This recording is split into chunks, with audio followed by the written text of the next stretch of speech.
Hello दोस्तों, स्वागत है आपका हमारे यूट्यूब चैनल लल्ला एजुकेशन पर। दोस्तों, आज की इस वीडियो में हम करने वाले हैं रुक जाना नहीं योजना के तहत संस्कृत का पेपर जो कि सेट ए है। और इस प्रश्न पत्र में जितने भी क्वेश्चन करा रहा हूँ जो आपकी परीक्षा में पूछे जाने के 100% चांसेस है दोस्तों। तो आपको क्या करना है, वीडियो को अंत तक देखना है। तो चलिए बिना किसी देरी के वीडियो को स्टार्ट करते हैं। अगर आप हमारे यूट्यूब चैनल पर नए हैं तो यूट्यूब चैनल को सब्सक्राइब कर लीजिए दोस्तों, चैनल नया है इसलिए। तो चलिए स्टार्ट करते हैं। तो पहला प्रश्न है अपना, उचित विकल्पम चित्वा लिखत। तो पहला का आपका आ जाएगा, पहला क्या है, रमा इतस्य पदे का विभक्ति अस्ति। इसका राइट ऑप्शन हो जाएगा प्रथमा विभक्ति।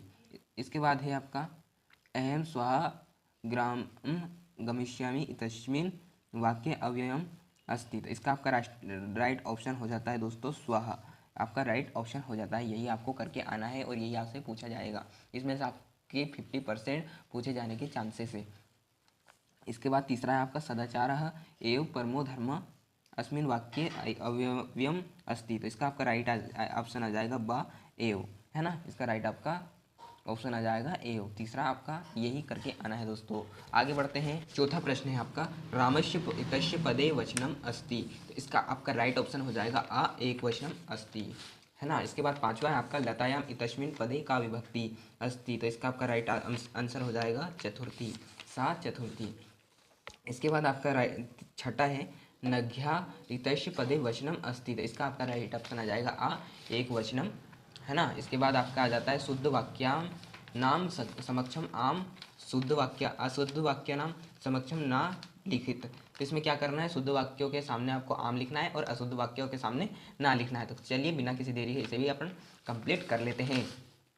तो पहला प्रश्न है आपका, कब प्रचार्य इतस्मिन् पदे प्रा उपसर्ग अस्ति। तो ये आपका आम है, मतलब सही है ना। इसके बाद आपका खा है, निर्धना इत्यस्मिन् पदे निस उपसर्ग अस्ति। तो ये आपका ना है, मतलब गलत है दोस्तों, इसे आपको असत्य करके आना है। इसके बाद गा ऑप्शन है आपका, भविष्यति इत्यस्मिन् पदे मध्यम पुरुष अस्ति। तो यह भी आपका ना है, मतलब रोंग है, ये गलत है ना। इसके बाद आपका घा जाता है, अगच्छत इत्यस्मिन् पदे एक वचनम अस्ति। तो ये आपका आम लिखा है, तो ये आपका राइट ऑप्शन हो जाएगा दोस्तों। इसके बाद इंगा है, पठति इत्यस्मिन् पदे लट लकार अस्ति। तो ये आपका आम है, तो इसलिए आपको सत्य सत्य करके आना है दोस्तों। इसके बाद चा है आपका, गच्छन्तु इत्यस्मिन् पदे लिट लकार अस्ति। तो ये आपका ना हो जाएगा दोस्तों, ये गलती से आम लिखा गया हमारे हाथ, जिसको आपको ना कर लेना है और ये आपका असत्य हो जाता है। इसके बाद तीसरा है आपका, सही जोड़ी, है ना, युग मेलनम कुरुत।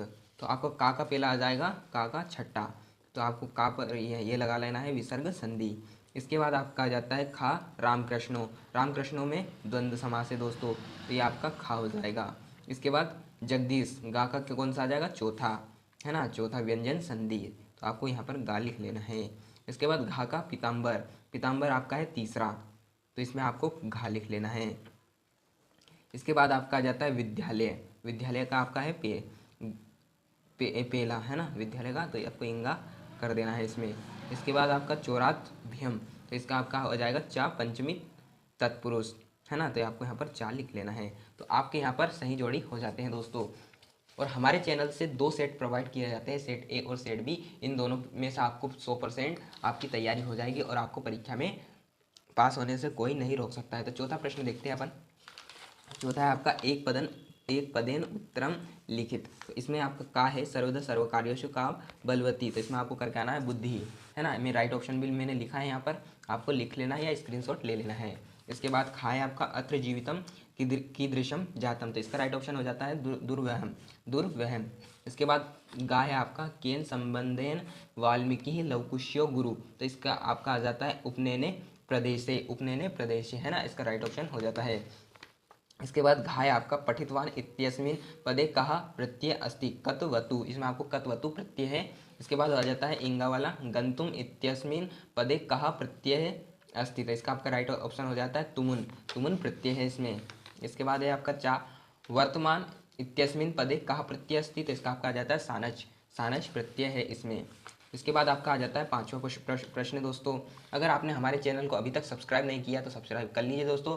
सब्सक्राइब के कोई पैसे नहीं लगते हैं दोस्तों, और इसी तरह का कंटेंट मैं लाता रहता हूं, तो आपको क्या करना है, सब्सक्राइब कर लेना है। पांचवा प्रश्न है आपका, प्रदत्ते है शब्दे रिक्त स्नानई पुरियत। तो पहला आपका कहा जाता है, सुलभ इत्यस्य पदस्य विलोम पदम भवति। तो इसका आपको विलोम शब्द लिखना है, सुलभ का तो आपका आ जाएगा दुर्लभ।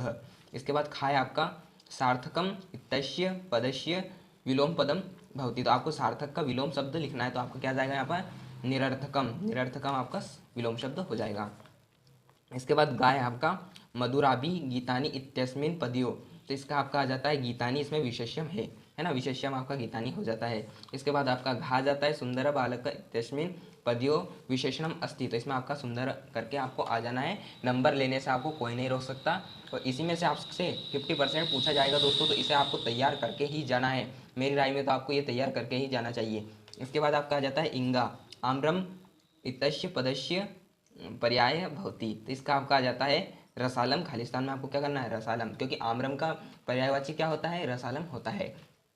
इसके बाद चा है आपका शरीरम इतस्य पदस्य पर्याय भवति। तो आपको शरीर का पर्यायवाची लिखना है इसमें, तो शरीर का पर्यायवाची हो जाता है आपका तनु, तो आपका तनु करके आ जाना है। इसके बाद आपका आ जाता है प्रश्न उत्तर, है ना। प्रश्न उत्तर में देख लीजिए आप, तो पहला है छठा है आपका वस्तुतः चौराह कहा आसित। तो आपको क्या करना है आरक्षी कहा की जगह आरक्षी लिख लेना है और वाकी का वाकी वैसा का वैसा ही प्रश्न उतार लेना है।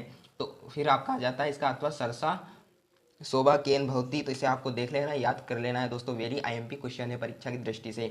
इसके बाद आपका आ जाता है सातवां प्रश्न सरसा तीरे के वसंती। फिर इसका अथवा हो जाता है जना किमर्थम पदाति गच्छति। तो यहाँ पर आपको देख लेना है, वेरी आईएमपी क्वेश्चन बता रहा हूँ दोस्तों, परीक्षा में पूछे ही जाने वाले हैं ये। इसके बाद आपका आ जाता है आठवां प्रश्न दोस्तों। आठवां प्रश्न है आपका अस्माकम पर्यावरण किम किम दूषितम अस्ति। ये आपके 2 नंबर में, तो आपको इनका स्क्रीनशॉट लेते जाना है। अगर आपको इन सभी के फुल सॉल्यूशन हल किए हुए नोट्स के साथ चाहिए तो हमें कमेंट करें, हम उसके लिए भी आपके लिए कोशिश करेंगे दोस्तों। इसके लिए आपको क्या करना होगा, कमेंट करके बताना होगा, तभी हम आपके लिए सॉल्यूशन इसका हम लाएंगे, है ना दोस्तों। इसके बाद आपका 9वां आ जाता है रामाय कुशलव्यो कंठ श्लेषस्य स्पर्श की दृश्य आसी। तो इसका भी आपको याद कर लेना है दोस्तों, इसका अथवा भी आपको याद कर लेना है दोस्तों। इसके बाद आगे बढ़ते हैं अपन बिना किसी देरी के, है ना। तो आपको क्या करना है, इन सभी का स्क्रीनशॉट लेते जाना है दोस्तों। इसके बाद 11वां है आपका क्या है, इसमें अधोलिखितानि वाक्यानि घटनाक्रम अनुसार लिखने। तो इसमें आपको जो ये वाक्य लिखे हैं इनको आपको घटनाक्रम के अनुसार क्रम बाय क्रम जमा कर लिखना है दोस्तों। ये भी मैं आपको बता दूंगा, अगर आप कमेंट करेंगे इनका फुल सॉल्यूशन चाहिए तो हमें कमेंट आपको करना पड़ेगा दोस्तों। इसके बाद आपका आ जाता है 12वां है आपका वाच्य परिवर्तनम कुरुत। कोई 2 के आपको वाच्य परिवर्तन करना है। इसके बाद आपका आ जाता है 13वां प्रश्न। 13वां प्रश्न यहाँ पर देख लीजिए, प्रश्न पत्रे समागत श्लोकान विहाय स्व पाठ्य पुस्तकस्य एकम सुभाषितम लिखत। तो आपको आपकी पाठ्य पुस्तक से कोई एक श्लोक लिखना है इसमें। तो इसमें आपके 2 नंबर पक्के हो जाएंगे दोस्तों। अगर आपको नहीं आता है मैं बता दूंगा कौन सा करना है, आपको बस क्या करना है एक कमेंट कीजिए जिसमें आपको लिखना है कि जी सर हमें इस पेपर का फुल सॉल्यूशन चाहिए। इसके बाद अपन 14वें प्रश्न को देख लीजिए आप। आपको क्या करना है, इसमें प्रश्न निर्माण करने हैं कोई 2 के, आप प्रश्न निर्माण कर सकते हैं इसमें। इसके बाद 15वां हो जाता है आपका अधोलिखित वाक्यानि का कह कम प्रतिकथ्य थे। तो इसमें आपको क्या करना है, किसने किससे कहा, आपको ये भी करवा देंगे दोस्तों हम। इसके बाद आपका 16वां है, 16वें को आपको स्क्रीनशॉट लेते जाना है। इसके बाद आपका आ जाता है 17वां, इसको भी आपको देख लेना है दोस्तों, है ना। 17वें को आपको देख लेना है। इसके बाद आगे बढ़ते हैं अपन। इसके बाद 18वां है, इसमें से आपको क्या है जो भी ये श्लोक है इसमें से आपको पढ़कर इसके उत्तर देने हैं दोस्तों, मतलब अपठित गद्यांश है ये। इसके बाद इसका अथवा भी है दोस्तों, एक एव खगोमानी वने वस्ती चातक। तो इसका भी आपको क्या पढ़कर आंसर देना है दोस्तों। इसके बाद आपका 19वां आ जाता है, इसमें भी आपको क्या करना है, इनको पढ़कर इनका उत्तर देना है दोस्तों। आप इतना तो कर ही सकते हो, अगर नहीं कर सकते हो तो मैं इनके भी सॉल्यूशन आपको प्रोवाइड करवा दूंगा। आपको क्या करना है, चैनल को सब्सक्राइब करना है और एक प्यारा सा कमेंट करना है। इसके बाद आपका आ जाता है भैया प्रश्न क्रमांक, इसका अथवा भी आप देख लीजिए, है ना। अथवा भी आपको पढ़कर ही इसमें सॉल्यूशन करना है। इसके बाद 20वां आपको देख लेना है ना। इसके बाद आपको 20वां का भी उत्तर बता दिया जाएगा अगर आप कमेंट करेंगे तो यहाँ तक आपको समझ में आया होगा। अगर समझ में आया है तो वीडियो को लाइक और चैनल को सब्सक्राइब अवश्य करें। और वीडियो देखने के लिए धन्यवाद दोस्तों। तो मिलते हैं अगले वीडियो में सॉल्यूशन के साथ। तो इससे पहले आपको क्या करना है,